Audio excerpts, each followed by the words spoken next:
vai chegar tanta gente assim. Já temos aqui 6 pessoas e provavelmente não chegue mais muita gente não. Daqui a pouco deve chegar mais uns três aí para chegar num. Nós temos 7 pessoas aqui. Chega mais uns três aí para ficar na média de 10 aí, que essa é a média do oitavo ano, né? Inclusive, semana passada vocês levaram aí uns puxão de orelha, né? Pela ausência de vocês. De vocês não, né? Esse recado nem é para quem tá aqui. É para quem tá, não, é para quem não está, né? Porém, eu fiquei sabendo, né, que vocês tomaram uns puxão de orelha pela baixa participação. E na semana passada até que melhorou, né? Na semana passada a gente teve a primeira aula ao vivo aqui com vocês. Se eu não me engano, tinha aí umas 16, 17 pessoas, alguma coisa assim. E hoje baixou aí para 7 pessoas, né? Então, talvez o puxão de orelha tenha que ser repetido para ver se funciona aí com esse pessoal que não tá acordando no horário, sei lá o que é que tá fazendo. Acho que não é nem dormir, né? Só assistindo aí desenho. Pois é, né? É só um tempinho, só até meio-dia que vocês têm que estar de olho aí no celular de vocês para acompanhar as aulas, fazer uma atividade, alguma coisa do tipo. Mas o pessoal tá. É, às vezes tem, né? Mas não é aula mesmo. Tem dia que tem mais uma aulinha ali, outra é mais só uma leitura, uma atividade. Mas é muito importante que vocês estejam no horário para estar acompanhando. Só que esse recado né, não é nem para você, né? É para quem for ver a gravação depois lá no YouTube. Inclusive, quem não assiste ao vivo também não assiste a gravação, né? Então esse recado nem vai chegar na pessoa que deveria chegar. Enfim, não querendo prolongar esse assunto que não tem necessidade. A gente está fazendo nossa parte, né? Pessoal, na aula anterior nós finalizamos falando sobre a Guerra dos Emboabas, né? Eu acho que vocês ainda lembram, pelo menos em parte, um pouco desse conteúdo. Então nós finalizamos a aula passada falando sobre a Guerra dos Emboabas. Para você que não está entendendo o assunto, está um pouco perdido, volte aí a uma aula ou duas aulas e assista a gravação da live que ocorreu né, nas aulas anteriores e você vai poder se situar no conteúdo. Então, tá lá no YouTube, o link está disponível no grupo de WhatsApp de vocês, em algum lugar, eu joguei o link lá, caso você precise também eu posso mandar novamente o link da aula, mas não deixe de assistir as aulas anteriores para poder entender o assunto desta, tá bom? Porque são assuntos totalmente interligados. Inclusive essa aula aqui é a continuação da anterior. Então, se você não viu a última, é muito bom que você veja para que você não fique perdido, certo?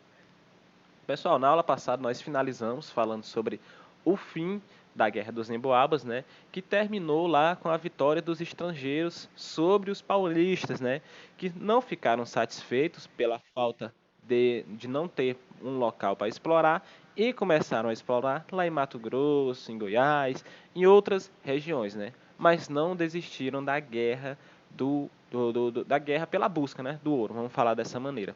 Na aula passada eu até coloquei uma imagem para vocês lá no grupo, que foi, aliás, perdão, não me recordo bem se eu coloquei, mas se eu não me engano eu coloquei, que foi até a imagem do formigueiro humano, que era lá, deixa eu ver quem é que tá querendo entrar aqui.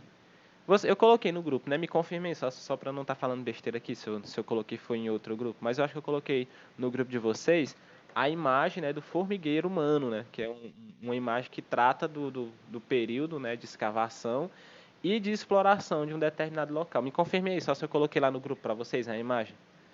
Coloquei no chat sim ou não. Coloquei, né? Pronto. Pois aí, aquela imagem, né, trata. Coloquei, né? O Caio colocou aqui no chat.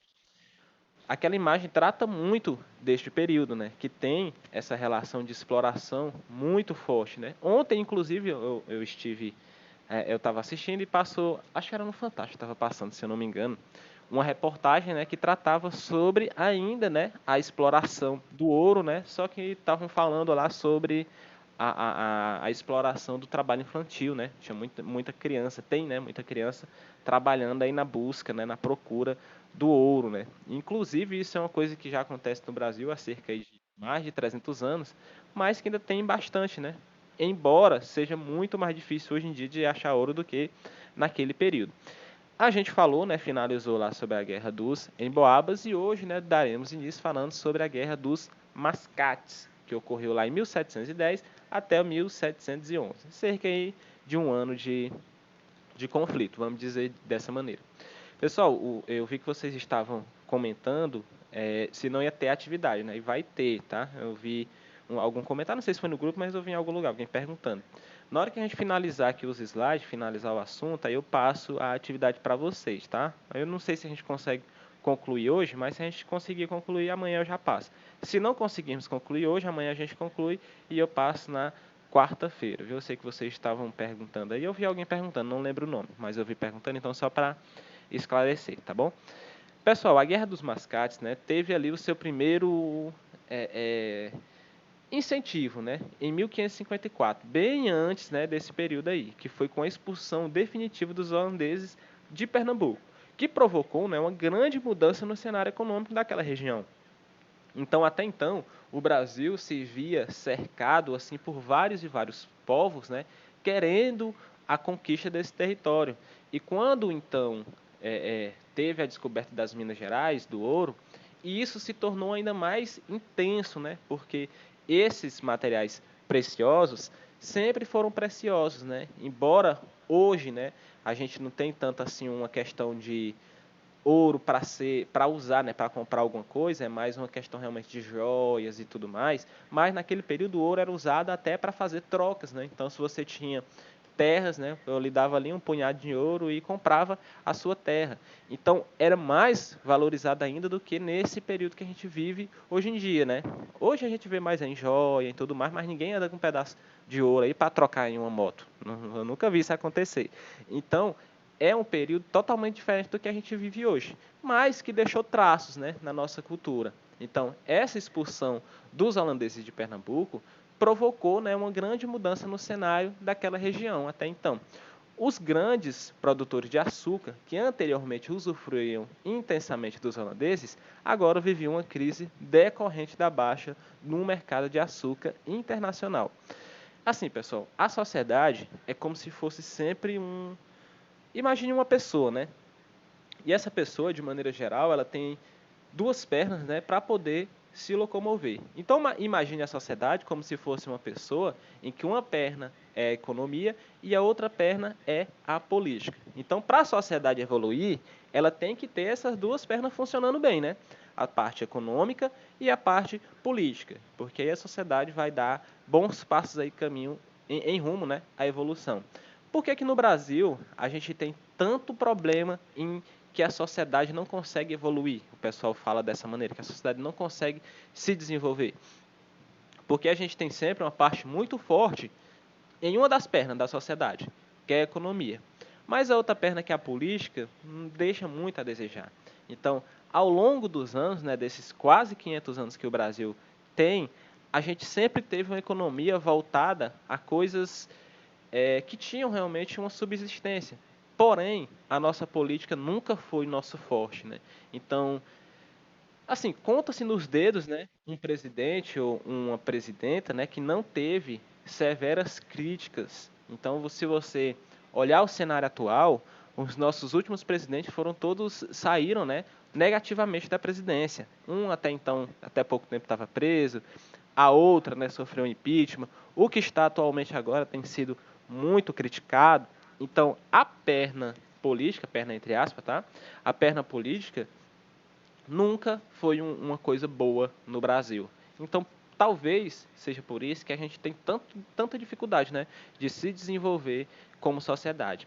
Então, falando até da nossa escola mesmo, no Maria Antonieta, lá tem toda uma estrutura para ter ar-condicionado, para ter. A escola já foi feita pensando nisso, né, para proporcionar um conforto maior para os estudantes.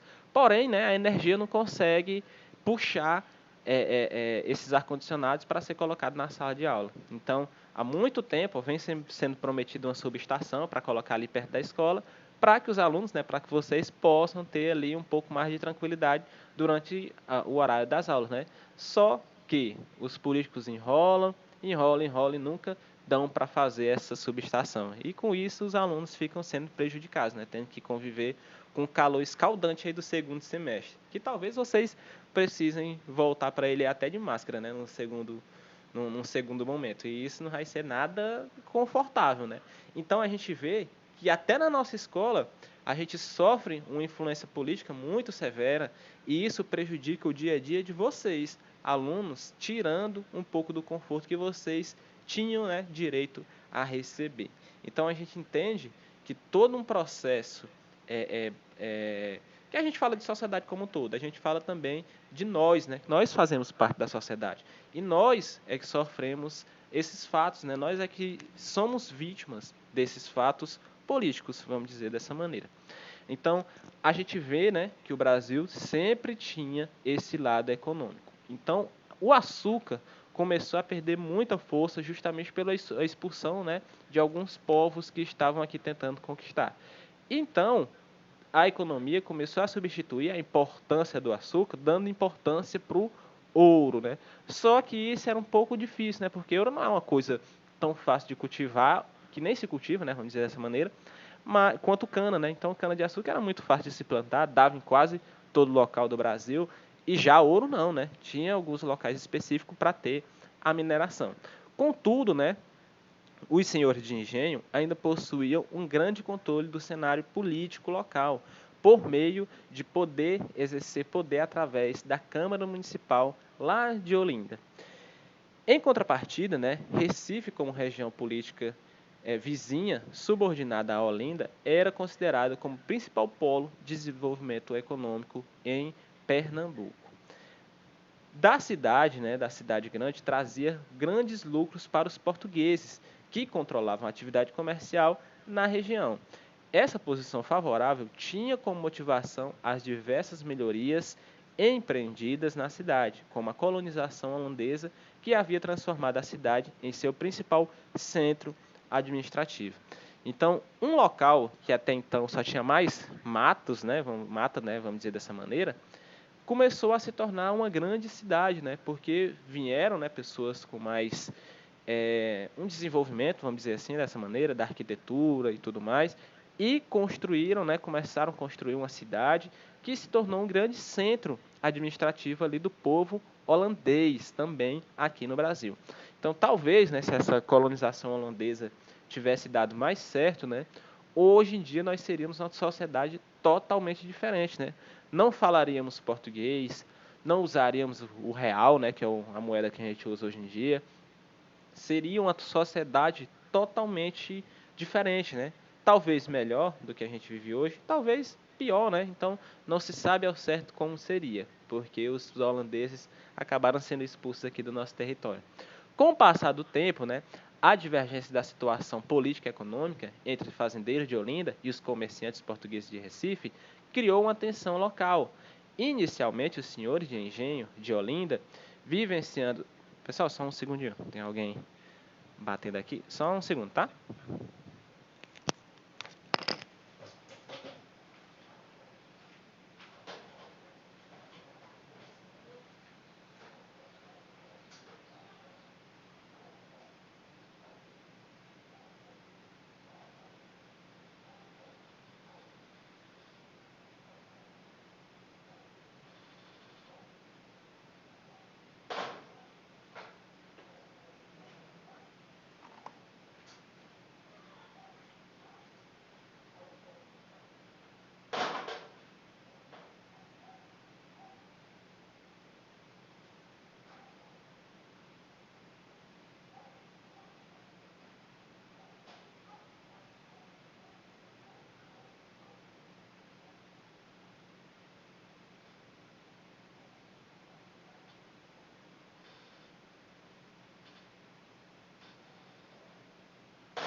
Opa, voltei. Pessoal, desculpa aí pela pausa na aula, porque eu tive que resolver outra coisa aqui em casa. Essa é uma das desvantagens de trabalhar. Tem dois pontos, né, sobre trabalhar em casa. É muito bom porque você está em casa, porém é muito ruim porque você está em casa, né? Então tudo que acontece você está ali no meio da situação. Voltando aqui ao assunto, né, gente? Com o passar do tempo, a divergência da situação política e econômica entre os fazendeiros de Olinda e os comerciantes de Recife começou a criar uma tensão, certo? Então, o negócio do açougueiro pediram vários empréstimos aos comerciantes portugueses de Olinda. Contudo, a partir da deflagração da crise açucareira, muitos dos senhores de engenho acabaram de não ter como, né, honrar com seus compromissos ali de empréstimos e tudo mais. Então, começou-se a criar uma instabilidade muito forte. Ah, então como é que tu pegou meu dinheiro aqui emprestado e não vai me pagar? Aí o outro já dizia, ah, mas eu não tenho como pagar porque o meu açúcar eu não estou conseguindo vender. Então aqui a gente tem uma imagem, né, que trata desse período. Deixa eu até dar um zoom aqui para quem está assistindo a gravação. Ninguém, né? Provavelmente estou dando um zoom para ninguém. O pessoal não está assistindo essas gravações no YouTube. Olha, deixa eu dar um zoom aqui só para a gente poder visualizar melhor essa imagem, né? Então ali a gente tem, né, uma grande casa ali representando a casa do senhor de engenho, né, como era conhecida até então. Ali uma imagem de um negro, né, trabalhando, provavelmente um escravo, um português um pouco ali bem vestido. E também temos do lado esquerdo da imagem, né, a representação de algumas, né, caravelas aí portuguesas, certo? Pessoal, passando adiante aqui, espero que vocês tenham conseguido visualizar a imagem direitinho, porque ela não é muito grande, mas é só para representar realmente. A gente tem o desfecho, né, realmente desse conflito, vamos dizer assim. Com o passar do tempo, né, as divergências em situação política e econômica entre os fazendeiros de Olinda e os comerciantes de Recife criou uma tensão maior ainda, né? Então, nessa época, né, a complicada situação econômica de Olinda se tornou, né, somou-se, né, com um completo sucateamento da cidade, né? Então, além do pessoal estar sem dinheiro, a cidade começou a ficar jogada às traças, né? Como se tivesse, imagine como se fosse uma cidade que não tem prefeito e ficasse lá cheia de lixo, as ruas cheias de buraco, mal iluminada, toda sucateada, vamos dizer dessa maneira, que sofreu, né, com as guerras de expulsão dos holandeses. Com isso, a Câmara de Olinda decidiu aumentar os impostos. Olha só, o pessoal já não tinha dinheiro, e aumentando os impostos ainda de toda a região, incluindo Recife, para que fosse possível recuperar o centro administrativo pernambucano. Inconformados, os comerciantes portugueses, pejorativamente chamados de mascates, buscavam se livrar da dominação política holandense. Para tanto, gente, inclusive, deixa eu até fazer um pequeno aviso, os slides têm muita informação, tá? Porque as informações no livro de vocês é bem resumida sobre esses conflitos, tá? Eu trouxe algumas informações a mais para que depois vocês possam, eu vou disponibilizar o slide em outro momento, depois vocês vão fazer uma leitura desses slides que tem uma informação um pouco mais completa, né? Vamos dizer que do livro de vocês, tá bom? Por isso tem muita informação aqui, já é com o objetivo realmente de que vocês utilizem depois esse material, tá bom? Para tanto, né, os comerciantes de Recife conseguiram elevar o seu povoado à categoria de vila, tendo dessa maneira o direito de tomar a Câmara Municipal autônoma. A medida deixou os latifundiários de Olinda bastante apreensivos, pois temiam que dessa forma os comerciantes portugueses tivessem meio para exigir pagamento imediato das dívidas que tinham a receber. Dessa forma, a definição das fronteiras de dois municípios serviu para o estopim do conflito. A guerra teve início em 1710, com a vitória dos olindenses, que conseguiram, né, invadir e controlar a nova cidade pernambucana. Logo em seguida, os recifienses conseguiram retornar o controle da cidade com uma relação militar, apoiada pelas autoridades políticas de outras capitanias. Até então a gente vivia num período de capitanias hereditárias, né, que para quem não sabe o que é, volte aí 2 aulas e assiste que você vai entender. Prolongando a guerra, que foi interrompida no momento da coroa portuguesa indicou, em 1711, né, a nomeação do governante que teria como principal missão estabelecer um ponto final ao conflito. Escolhida para essa tarefa foi Félix José de Mendonça, que apoiou os mascates portugueses e estipulou prisão a todos os latifundiários olindenses envolvidos na guerra. Além disso, visando evitar futuros conflitos, o novo governador de Pernambuco decidiu transferir semestralmente a administração para cada uma das cidades. Dessa maneira, não haveria razões para que a cidade fosse politicamente favorecida por Félix José. Com isso, né, finalizamos a revolta ali dos Emboabas, né, o conflito ali dos Emboabas. Aqui a gente tem outro conflito, diz, professor, mas que tanto conflito é esse? Pois é, né, infelizmente a nossa história é cheia desses conflitos e a gente precisa entender o que foi que aconteceu. Lembre que nesse momento, né, a gente passava, né, a sociedade brasileira ainda estava se desenvolvendo como sociedade, né? Nós não éramos nem conhecidos ainda como Brasil, né? Então, a gente está num período em que a sociedade brasileira foi se formando. Por isso existem tantas revoltas, né? Porque o pessoal estava começando a ficar cansado, né, de tanta repressão, de tanta retaliação, de tanta escravidão também, né? Então, nesse período, né, a gente ainda tem uma escravidão no seu auge, podemos dizer dessa maneira. A escravidão só foi extinta em 1888, com a Lei Áurea.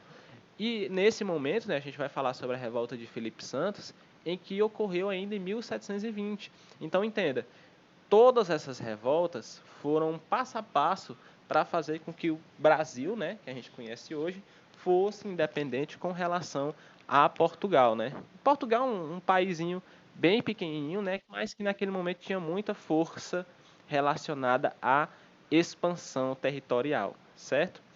Revolta de Felipe Santos, dos Santos, né? Vamos entender o que foi que aconteceu. A riqueza, né, gerada pela exploração de atividades mineradoras durante o período colonial não só inaugurou uma fase da história econômica do Brasil, como também promoveu a radicalização de instrumentos de controle e fiscalização da administração portuguesa. Em 1719, as chamadas casas de fundição foram criadas com o intuito de arrecadar impostos sobre o ouro e combater o comércio ilegal. Falando desse período, gente, vocês já ouviram falar sobre a expressão Santinho do Pau Oco? Professor, desculpa não entrar na aula na hora, eu tinha saído de casa. Tudo bem, Isadora. Falando sobre esse período, gente, vocês já ouviram falar a expressão Santinho do Pau Oco? Comente no chat aí que eu vou já dizer para vocês de onde vem essa expressão. Comente no chat aí se você já ouviu falar. Além da busca por uma maior margem de lucros na exploração mineradora, Portugal também obtinha grandes remessas financeiras pelo monopólio comercial estabelecido pelo Pacto Colonial.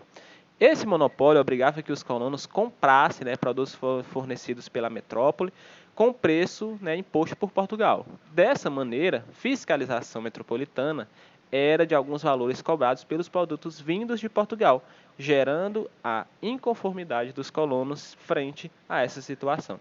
Deixa eu ver meu chat aqui, vamos ver se vocês já ouviram falar nessa expressão. Santinho do Pau Oco.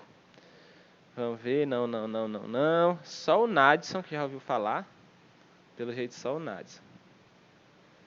Essa expressão, gente, é usada assim quando alguém, né, se finge de... Como assim, gente? Pois é, Nadson, também tô surpresa. A Isadora disse que também já ouviu falar, né? Essa expressão geralmente é usada, né, quando a pessoa se finge ali de quieto e faz algumas coisas que não deveria fazer, né? Diz, santinho do pau oco. Mas de onde vem essa expressão? Nesse momento do Brasil, né, o que o pessoal estava explorando muito ouro, né, existiam muitos tributos, né, muitas coisas a serem pagas, né, a serem pagadas. Então, naquele momento, né, as pessoas eram bem incentivadas pela Igreja Católica a serem religiosos, né, e existiam muitos santos, né, feitos imagens, né, de santos feitos de madeiras. E o que é que o pessoal fazia? O pessoal tirava, né, a madeira de dentro, né, deixava o santinho oco e escondia ouro ali para poder roubá-lo, né? Então, o pessoal começou a usar o santo para poder cometer esse crime. Então, daí vem a expressão santinho do pau oco, né? Porque o pessoal usava as imagens ali de algum santo, tirava a madeira que tinha por dentro e escondia alguma coisa ali, provavelmente, né, de maneira geral, o ouro ali para fugir desses impostos, né? Então, se você achasse um pouco de ouro, aquele ouro quase nada dele era seu, tá? Então o pessoal escondia realmente para poder fugir desses impostos. Tem até muito filme que traz essa relação de negros com exploração de ouro ou de diamante. Tem vários filmes interessantes. Talvez vocês já tenham tido contato com algum desses filmes que tratam, né, desse período aí. Ou alguma série, né? Sei que vocês gostam muito de série também, né? Gostam também de animes, né? Só que anime não trabalha tanto essa vertente. Eu acho que trabalha mais coisas assim do imaginário, né? Pessoas com poderes, essas coisas assim. A tensão, né, entre os mineradores e a administração portuguesa chegou ao extremo quando, em 1720, uma multidão de cerca de 2.000 pessoas, oriundas de Vila Rica, arrombaram, né, a casa do ouvidor Mor e... Deixa eu ver aqui quem está querendo entrar. E seguiram até a Vila de Carmo, né, a atual cidade de Mariana, para exigir que o governador, do conde Assumar, de Vila das Casas, de fundição e a diminuição das taxas comerciais. Ao receber os revoltosos, o conde de Assumar prometeu atender todas as exigências feitas. Porém, né, essa promessa foi uma simples manobra para ganhar tempo. Em 14 de julho daquele mesmo ano, as tropas portuguesas foram reunidas com o intuito de reprimir os participantes desse movimento. Vários mineiros foram presos, entre eles Felipe Santos, por isso deu o nome da revolta, né, que foi condenado à morte. Depois de conter a revolta, o governante português resolveu desmembrar a região de Minas Gerais da capitania de São Paulo, com o objetivo de aumentar o controle sobre a região. Então, o revoltoso, né, cabeça ali dessa organização, que foi Felipe Santos, foi condenado à morte, né, depois que foi usada essa estratégia, né, para poder ganhar tempo, e ele foi levado à morte como prova, né, do poder de Portugal. Então, naquele momento, né, geralmente, de maneira geral, os revoltosos que perdiam as batalhas, né, eram condenados à morte para servir de exemplo para os outros participantes.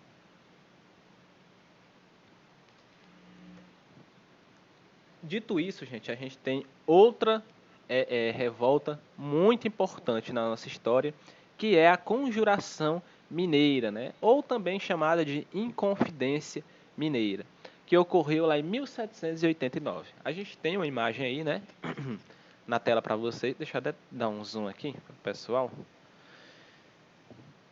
Quem quiser ver a imagem com mais qualidade é só virar o celular na horizontal, viu? Que fica maior. Ou então fazer um zoom aí com um movimento de pinça assim do dedo que dá para você aumentar também. Então a gente tem, né, aqui uma pintura, né, uma imagem que trata desse período e a gente vai já entender o que é que eles estão fazendo nessa imagem, né? Então vamos adiante. Inconfidência Mineira ou Conjuração Mineira foi um movimento de caráter separatista que ocorreu na capitania de Minas Gerais em 1789. O objetivo era proclamar a República Independente, criar uma universidade e abolir dívidas junto à Fazenda Real. Nesse momento, o pessoal buscava de vez se desligar de Portugal. Porém, isso não seria tão fácil. O movimento, né, foi descoberto antes do dia que estava marcado para a eclosão desse movimento por conta da delação de seus líderes que foram presos e condenados. Pegaram alguns desses líderes, né, que estavam encabeçando ali essa revolta antes, né, um dia antes ali de estourar realmente esse movimento que eles estavam querendo fazer. Então, através de tortura, né, conseguiram descobrir bem direitinho todos os planos que eles estavam fazendo. E olha só, isso não acabou nada bem para eles. Os objetivos da Inconfidência Mineira, a gente vai entender agora quais eram. Os Inconfidentes, né, tinham uma série de propostas para a capitania de Minas Gerais, como romper com Portugal e adotar um regime republicano, que seria da capital de Del Rey, criar indústrias, fundar a Universidade de Vila Rica, acabar com o monopólio do comércio português, adotar o serviço militar obrigatório, instituir o parlamento local, que seriam subordinados a um parlamento regional. Então a gente vê que alguns desses objetivos nem eram ruins, né? Então, a criação de indústrias, fundação de universidades, acabar com o monopólio do comércio português, serviço militar obrigatório. Hoje, né, a gente também segue essa questão do serviço militar obrigatório, né? Quando você fizer 18 anos, você tem que ir lá na junta militar e se dizer, né, que não quer servir e tudo mais, mas você tem a obrigatoriedade de ter um registro, né, como reservista, né, você vai ser reservista. E em caso de uma guerra, você também, acima de 18 anos, vai ter que ser obrigado, né, a participar. Instruir, né, parlamentos locais a serem subordinados a um parlamento regional, então a separação política mais organizada. Os inconfidentes não tinham planos tão negativos, né? Esse registro dura para sempre. Sim, você depois que você vai lá na junta militar, você diz, olha, não quero servir e tudo mais, então você ganha sua cartilhazinha de reservista. Aí depois, você não usa ela para praticamente nada, mas se um dia o Brasil se envolver numa guerra, você também vai ser chamado para, teoricamente, participar, né, fazendo alguma coisa lá. Então, a gente tem, né, inclusive, a gente tem muitos filmes, né, que tratam disso, né? No Brasil não tem tantos assim, mas nos Estados Unidos, por exemplo, se você assistir algum filme, deixa eu ver algum filme, tem muitos, né? Tem muitos filmes, até o filme do próprio Capitão América, que eu sei que vocês já assistiram, né? Mas você vê lá essa relação, né, do pessoal se candidatando para ir para a guerra, né, e tudo mais. Quem não assistiu depois, dê uma olhadinha lá que você vai ver um pouquinho desse período também. Então a gente tem que não eram objetivos ruins, né, de maneira geral. Porém, Portugal não queria saber se o objetivo era bom, se era ruim. Eles só queriam saber se eles estariam dominando, né, tudo ali. Então, a proposta, né, dos Inconfidentes era fazer de Minas Gerais um país, né, independente mesmo, um país. Seria um país realmente que não dependia de ninguém para sobreviver. Inclusive, ó, a bandeira do novo país seria um pavilhão em que contaria a frase latina Libertas que sera, que significa ali liberdade, ainda que tardia, né? Mesmo que já demorasse mais de 300 anos de exploração dos portugueses no Brasil, eles queriam a liberdade, mesmo que já estaria um pouco tarde, né, para ter ela. Mas nunca se é realmente tarde para ter liberdade, né? Mais tarde, né, um desenho semelhante ao lema seria com base, né, da criação de uma bandeira para o estado de Minas Gerais. Essa seria a bandeira ali, ó, do país, né, entre aspas, de Minas Gerais, se eles tivessem conseguido se desvincular de Portugal. Aí tem ali o lema, em cima da bandeira ali, ó, Libertas que sera tame, que significa liberdade ainda que tardia. Nesse ponto, a gente tem alguns outros momentos que a gente precisa enaltecer sobre essa revolta.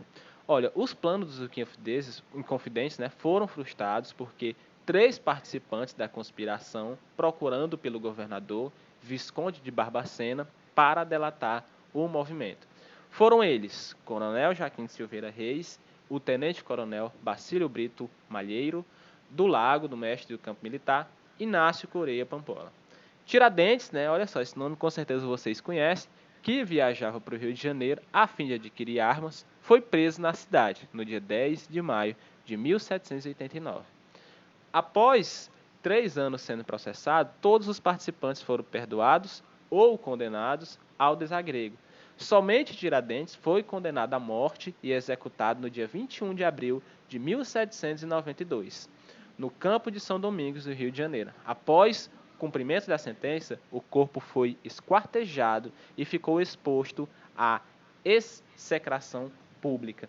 Então, por isso que hoje em dia, né, a gente tem até o feriado, né, de Tiradentes, que é do dia 21 de abril, né? Passou recentemente.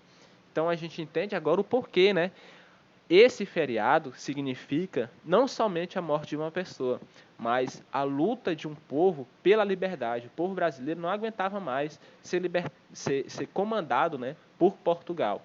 Então, o feriado, né, que Tiradentes ganhou foi realmente para demonstrar o quanto o povo precisava dessas atitudes das quais, né, eles encabeçaram e acabaram até um deles perdendo a vida. Contudo, né, a figura de Tiradentes, inclusive ele era chamado de Tiradentes porque era dentista, né, então ele tirava os dentes da pessoa e foi conhecido como Tiradentes, seria recuperada pelo regime republicano, que transformou no Marte da Liberdade. Inclusive, 21 de abril, a data da morte de Tiradentes, é feriado nacional, o dia de Tiradentes, a fim de lembrar a Inconfidência Mineira. Nesse ponto, gente, a gente chega ao final dessas revoltas. Sei que eu falei muito, né, porque realmente era muito assunto, são muitas revoltas, né, são muitas crises pelas quais o Brasil já passou, mas aqui a gente conclui todas elas. Amanhã, então, a gente vai fazer uma atividade relacionada a isso, né? Amanhã ou na quarta, né? Eu vou ver direitinho aqui no meu cronograma como é que tá, mas na próxima aula a gente vai ver já uma evolução desse conteúdo, tá bom? Pessoal, então, dúvidas? Alguém tem alguma dúvida? Comentem no chat que eu vou aproveitar esse momento aqui para tirar as dúvidas de vocês. Temos 5 minutinhos aí, 6 minutos, né? Aí para as dúvidas de vocês. Vamos lá? Se manifestem. Olha, dessa não tenho dúvidas. Ana Vitória disse que também não. O Arthur também comentou que não tem. O Nadson também não tem dúvidas. E pelo jeito ninguém está com dúvida, né? Olha, quando vocês não têm dúvidas, a Giovana também comentou que não tem dúvidas. Quando você não tem dúvida, eu tenho duas preocupações, né? Ou vocês aprenderam um assunto, eu explico muito bem, ou eu explico muito mal e vocês não aprenderam nada. Que não ter dúvidas é bem suspeito. Depois, gente, eu vou orientar vocês sobre uma leitura desse conteúdo lá no livro de idade de vocês, só que lá ele é bem resumidinho, acho que é só umas 3 páginas. Embora, gente, essas não sejam todas as revoltas que o Brasil já passou, não, tá? A gente ainda tem outras coisas aí que a gente precisa tá vendo. Não tenho dúvidas, o senhor explica muito bem. Muito obrigado aí, Alana. Lana Tube. Lana tem um canal no YouTube, Lana? Depois manda o link lá para eu poder dar uma olhada. Hoje eu já tava vendo o YouTube dormindo do sexto ano, se eu não me engano. Eles postam cada vez. É só negócio de desenho que eles postam. Só animes. Deixa eu finalizar aqui a gravação, já que ninguém tem mais dúvida.